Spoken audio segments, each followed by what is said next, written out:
जनक खुद को स्ट्रॉन्ग बनाने के लिए जो उन्हें प्लानिंग बनाती है, वो अनिरुद्ध के खिलाफ जाने की भी कोशिश करती है। वो उसे समझाना चाहती है कि वो जो सबके सामने होने का अपना दिखावा कर रहा है, वो सबके सामने एक्सेप्ट उसे क्यों नहीं करता। अगर ऐसी बात है तो उसे दूसरी औरत बनाकर के हमेशा क्यों रखना चाहता है। ये सब सवाल कहीं ना कहीं अनिरुद्ध को भी बहुत बड़ी मुसीबत में डाल देती है। लेकिन ये आमने सामने की लड़ाई, इनके बीच की जो सच में बढ़ती है ना गुडलो, ये नए नए तमाशा क्रिएट करती है। क्योंकि जब अनिरुद्ध लेकर के डायरेक्ट जनक को घर आता है, जहाँ घर वाले सभी लोग चाहते हैं कि जनक की बात इस घर पे ना हो, वहां जनक को वापस आते देख करके ये लोग बहुत ज्यादा ही परेशान हो जाते हैं। इनको समझ में कुछ नहीं आता। लेकिन यहाँ पे जनक झूठ बोल देती है। वो ये बोल देती है कि जिस लड़के से शादी हो रही थी, इन मोमेंट पे उस लड़के ने ही शादी तोड़ दी। अब इन लोगों को लगता है कि क्या सच है। अब अनिरुद्ध भी हाँ में हाँ कर रहा होता है, उसको बोलने तक को तो कोई मौका नहीं देता। क्योंकि वो इस बात को एक्सेप्ट कर लेते हैं कि अर्ची जो उसे बोल देती है कि तुम चलो मेरे घर रहने के लिए, तो बोलती है कि ठीक है मैं आपके घर ही रहूंगी, यहाँ पे रह करके वैसे भी कोई फायदा नहीं है। लेकिन अब जब ये चाहता है कि ये शादी को देख ले क्योंकि ये मुंबई जाने वाली है, तो इस कारण ये कुछ दिनों के लिए बस जब तक शादी हो जाए तब तक ये यहाँ घर पे रहेगी। और बहुत अजीब लग रहा होता है, ये कुछ बहुत बुरा होने वाला है। और बस होना क्या था, वो उससे डांस करने की सारी बातें बोल देते हैं। अब इनको अपनी प्लानिंग में शामिल करने के लिए अर्ची मिल जाती है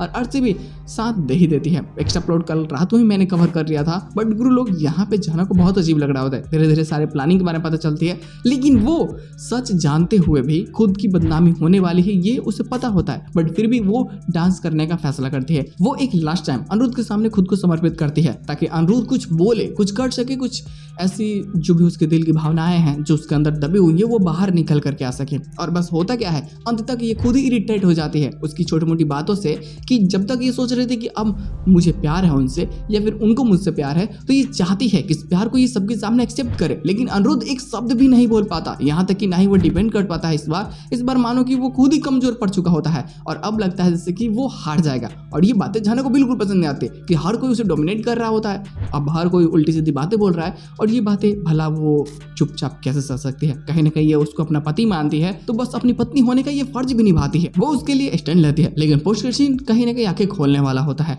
हाँ, ये छोटा सा ही प्लॉट होता है, इसको प्लॉट भी नहीं बोला जा सकता। वो तो ये बोल देता है कि देखो शादी हो जाएगी तो तुम यहाँ से जाओगे तो नहीं मुंबई, क्योंकि तुम्हें खुद ही नहीं पता कि वहां जाकर के क्या करोगे, कहाँ रहोगे। तो देखो मैं इस शहर में ही कोई और रूम ले लूंगा तुम्हारे लिए और तुम वहां पे रहोगे। तो जनक यहाँ पे बताती है कि देखो ऐसी जो आप मेरे लिए कर रहे हैं ना, ऐसी औरतों को पता है क्या कहते हैं, दूसरी औरत, मतलब रखेल। अब ये सारी बातें सुनने के बाद में अनिरुद्ध बहुत गुस्सा होता है। आखिर ये सब तुम क्यों सोच रही हो? मैं जो कर रहा हूँ मैं तुम्हारे लिए सही कर रहा हूँ और बस मैं जो बोल रहा हूँ वो चुपचाप तुम करो, क्योंकि मैं किसी से तुम्हें बहुत जल्दी मिलाने वाला हूँ। अब जनक भी नहीं पता चलता कि आखिर है कौन, किससे मिलाने वाला है, किससे नहीं। लेकिन अनिरुद्ध यहाँ से प्लानिंग बनाने लगता है। पहले गुरु जी को समझाना बहुत जरूरी है और सच्चाई को उनको एक्सेप्ट करवाना होगा कि आखिर जनक वो अपनी बेटी के रूप में एक्सेप्ट करे। तो ये सारे के लिए ये सब भी प्लानिंग बनाता है और ये कोई छोटा मोटा प्लॉट नहीं है। फिर ये नहीं दिखा जाएगा ये बात अलग है भाई, ये ऑलरेडी इतने सारे प्लॉट काट चुके हैं। ये जो पोस्ट सीन होता है ये ठीक ठाक है, इसको बोला जाएगा, लेकिन इसके साथ में एपिसोड की एंड नहीं कर जाती। लेकिन ये सवाल जो होती है दूसरी औरत वाली ना, अनिरुद्ध को परेशान करने पर मजबूर कर देती है और फिर वो फैसला कर लेता है। और अब सोचता है कि अब मेरे पास ज्यादा समय नहीं है, क्योंकि अगर एक बार अर्ची को सिंदूर लगा दिया तो फिर ये जनक को एक्सेप्ट नहीं कर पाएगा और बस शादी तोड़ने की ये प्लानिंग्स बनाने लगता है। लेकिन मजेदार तो ये है गड़ो लोग।